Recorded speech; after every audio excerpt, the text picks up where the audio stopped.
Alex Redding, 37 points, probably done better than a lot of people thought. How do you see this one panning out? Well, I think it'll be a tough game. I think they've got a method in how they play. I think teams find it difficult to break them down because they sit in such a block.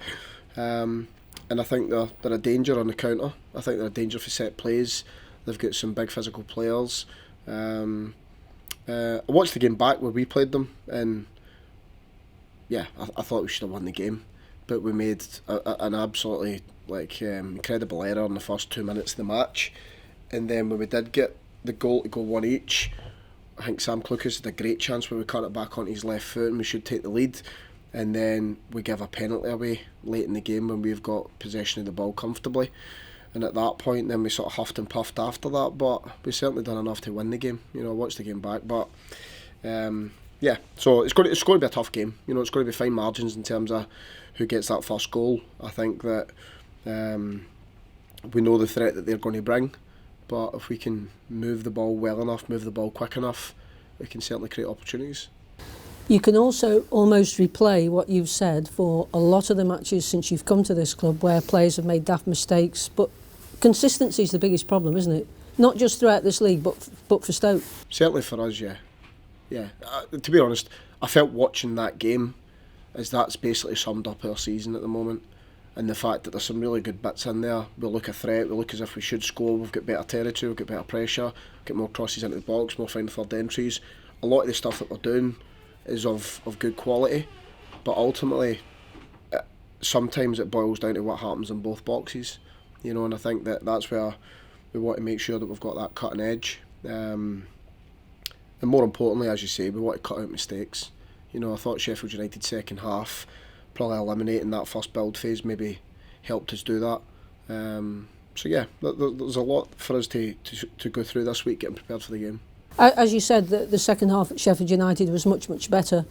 You need leaders to step up and take responsibility. I know you'll say there's leaders on the pitch, but you really need them now to step forward. And how difficult is that? Because confidence must be low, having taken a bit of a dip since the last few games. Yeah, I think what we need to do is we need to try and put it in perspective. Do you know what I mean? Because like anything, it is perspective. You can fling a stat out there, but then when you look at the stat and you break it down a little bit, Sheffield United, I think, have got the best home record in the league. So going there is a difficult venue to go to. Them and Burnley are going to probably get promoted. The Burnley game, as we all seen, there was absolutely nothing in the match. We have a really good chance, very similar to their goal, and we make a vital error for their goal, and it basically hands them a point, which in my opinion they didn't deserve. Preston was an absolute sucker punch in the 93rd minute. We had the better chances in the game. I think Preston's only chance for open play came for a goal kick where we don't read a 70-yard ball, which again is another mistake. So for that perspective, when you put the matches together, you've played the two top teams in the league, one of them away from home, which is going to be a really difficult match in itself. Yeah. And then before that, I think we're undefeated for 3 games before that. So yeah, I think when we put it into perspective, I'm not suggesting as if that's enough. I'm not saying that, but the point I'm making is it's not as if we're going and getting blown away by teams, or we're completely underperforming, or the lads are not competing. I don't think that's the case at all. You are tactically astute. When you talk to us in press conferences, it's quite clear you know the tactics and you know other teams' tactics. With the greatest respect, you can be the most tactically astute manager in the world, but if the players can't execute what you want, you've maybe alluded to it already, that you might have to be more pragmatic. How do you get around this problem? It's difficult. Listen, I think I've said it since day one, so this is not going to be news to anybody, but arguably the variation in terms of the lack of potential wide players in our squad and different things like that's an issue, but I don't really want to go over old ground again. Tactically, I think we set out, we know exactly what we want to do, but that's only part of the plan. Do you know what I mean? The simple fact is, games will be won by tactics to a point, but more importantly by players and how they deliver and how they pass the ball, how they use the ball, how they compete, how they finish, and that's ultimately what you buy, isn't it? Do you know what I mean? So what my job is to make sure that I get enough numbers in good areas of the pitch to then be able to create issues for the opposition. So it's hard for them because we're either overloading a side with an extra player, or we're isolating people where we know that it's a bit of a mismatch in our favour, and we allow them to then go and do their stuff. And at the moment, we just need to make sure that when those opportunities come, that we're making the best of them. And I think this window, I'm hoping, is going to give me a chance to add a bit of variation to the squad, so we do have different dynamics to our sort of team, and we do have more strings to our bow. You talked at the end of the last match about everybody having to stick together, particularly the fans, and this club in the past, as you know, has had fans that have helped pull the team over the line on many occasions. It's hard for fans when the results aren't going for them, when they don't see what they think is good football, although I'm sure they'd take a result over good football at the moment. Yeah. But now they're seeing players going out, the squad's reduced. They would probably say in more industrial language than myself, what's going on, and are you going to be able to bring players in this window to get to where you want to be? Yeah, so I fully understand, and listen, it's certainly not lost on me. I've been a football fan all my life, and the fact that it's not easy to get behind something and try and spur it on and be really optimistic about it when you're maybe not happy with what you're seeing. So that I get that.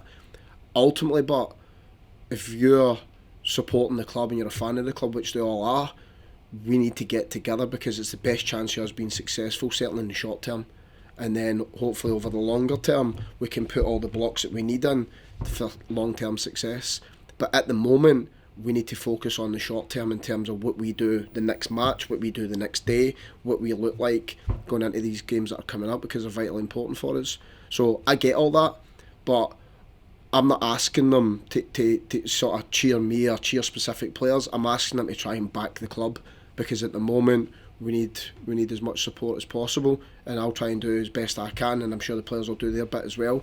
The fact is, at the moment, the players that are leaving the club just now and going elsewhere, I need to make space to bring players in, because if I don't, I can't bring anybody else in. So the fact is, just now, when I currently walked in the building, we had 5 loans. I signed 1 player on loan because it's the only way I could get a player in the building.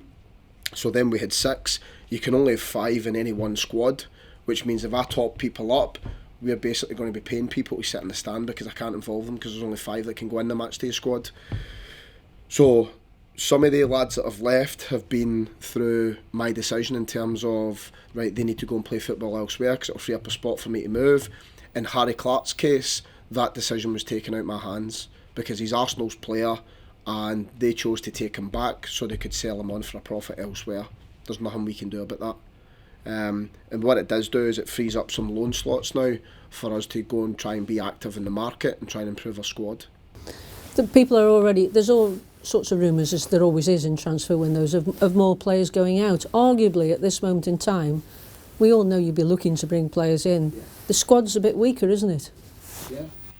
We're slightly vulnerable at the moment because we've had to be. Because the simple fact is, what happens is, naturally, if I had my way, I'd be bringing somebody in and then let them hire out the next day. But what happens is, in realistic terms, is the fact that I've got a deal set up for potentially some of these. I'm trying to get these deals across the line to get people in. They're then getting delayed by things that I can't control. And then these clubs are saying to me, unless you let them come just now, we'll go elsewhere. So I either clear the decks at the moment and get some of the lads out and let them go and play football somewhere else that frees up slots for me, or I decide, no, that's too much of a risk, and then I keep them, and then I can't get the players in anyway. So that's ultimately the decision that I've had to make.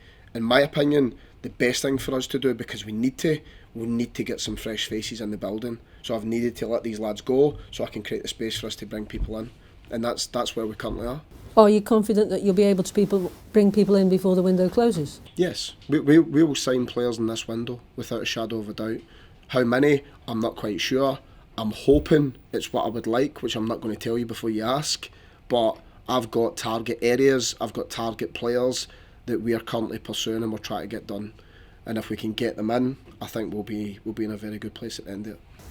And there's all sorts of talk now about Harry Souttar leaving. Can you update us on any of the bids that might or might not have come in for him? And in that respect, that really, if I'm being honest, I'm in the middle of a January transfer window. I'm sanctioning players leaving and going to other clubs. I'm then trying to get players in. I'm then preparing for a game against Reading. I'm trying to make sure the lads in the building are in a good frame of mind, trying to go into the game. There's a million moving parts just now. So as far as Harry Souttar goes, Harry Souttar is a Stoke player, and for the foreseeable future he'll continue to be a Stoke player. But in that regard, that won't solely be my decision, because when it comes to the finances of the club, albeit I'm the manager of the club, but that will be dealt with by the club as much as it will be, although I'll have an input. But yeah, so we'll just need to wait and see how that pans out between now and the end of the window. It must be an incredibly frustrating time for you in terms of trying to get people in and out of the club, but it also must be a frustrating time for the players, because whilst they're wanting to concentrate on the next match, with the greatest respect, again, some of these players won't know if they're staying or going, the lone players, will they? No, I don't think that's fair. I don't think that's not true either. And the fact that all the players that have currently left the building, apart from Harry, because it happened literally overnight, have been in discussions and know where they stand in terms of what we're trying to do and what we're not trying to do. All the players that are currently in the building know exactly their own predicament as well. So I'm not actively trying to get anybody out who doesn't already know that I'd be happy for them to go elsewhere and play their football. So anybody that knows that they can go and seek football somewhere else have already been told. So there's no mixed messages. There's nobody sitting there thinking, oh, am I next? That's certainly not the case. So the lads who are staying know they're staying. And that's as clear as I can probably be on that. Yeah, and that's great, because that's what the fans want to know. Well, that's straightforward. I'm really, really upfront with the players. Do you know what I mean? There's no hidden agendas here. What will happen is, if I don't think they've done well enough and I think they're better served elsewhere, then I have that discussion with them, and then them, their agents, the club, myself, we do the utmost to try and help them go and play football somewhere else. So, yeah, that's where we are. And injury news, Powell obviously went off. How is he? Yeah, disappointed. I thought Nick, when we came back, the difficulty I had with Nick, and I described this I think last week, was he'd only trained 2 days before we hit that sequence of games, and then we had a couple of decent results in there. I thought the lads were performing quite well. Then he came back in just after the Burnley game. I thought he started to pick up, and then we lose him, which is disappointing. But it's been that way a couple of times now, isn't it? He's broke down on a few occasions when we come back in, and it's disappointing, because when he does play, he's a good player for us. So yeah, he's working hard at the moment, and he'll probably be a couple of weeks, and then hopefully we can get him back up and running, and hopefully he can see the remainder of the season out. And Dujon Sterling, any advance? Dujon Sterling will be in the squad tomorrow, so he's made good progress. He's had a couple of days training, and he'll be involved tomorrow, albeit he's not done a lot. Ideally, when you've got younger players, I think you may have said it, you want them to come through and play in a team when the team's doing well and when they've got confidence. Might you have to now change that opinion and bring 1 or 2 younger players in? Younger players will be involved in our squad anyway. I think the difficulty you've got is it's not just necessarily playing a team full of confidence, it's playing in a positive environment. I think that's vitally important, that if we bring the lads on, that the environment's a good one for them to come in and express themselves and not have any fear of making a mistake, not having any fear of what could happen or what might happen. And I think when you've got a team that's in good flow, it's easy then to introduce some of the lads and give them an opportunity and a chance, because you give them the best chance of succeeding at that point.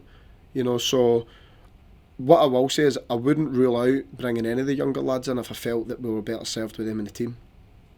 So in that respect, that's quite clear. This is a massive match for the club tomorrow, given how tight the table is. So whilst the fans want something to latch onto, how important is it for them to get behind you and all the players tomorrow, even if Stoke go a goal down? The most important thing is they get behind the team tomorrow. The reason being is if they don't, I've never seen any set of players at any club I've ever been at perform better when their own fans are voicing their displeasure. Ever. Do you know what I mean? So, and I understand it's difficult.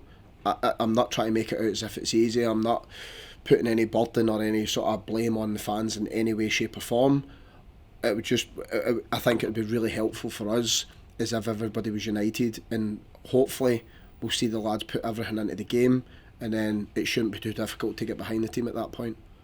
And lastly from me, you're confident, because the fans will see players going out, as I've said, you're confident that you'll be able to replace those players with, obviously better, in your opinion, ready for the end of this transfer window? We'll be signing players this window, Ange. Thank you.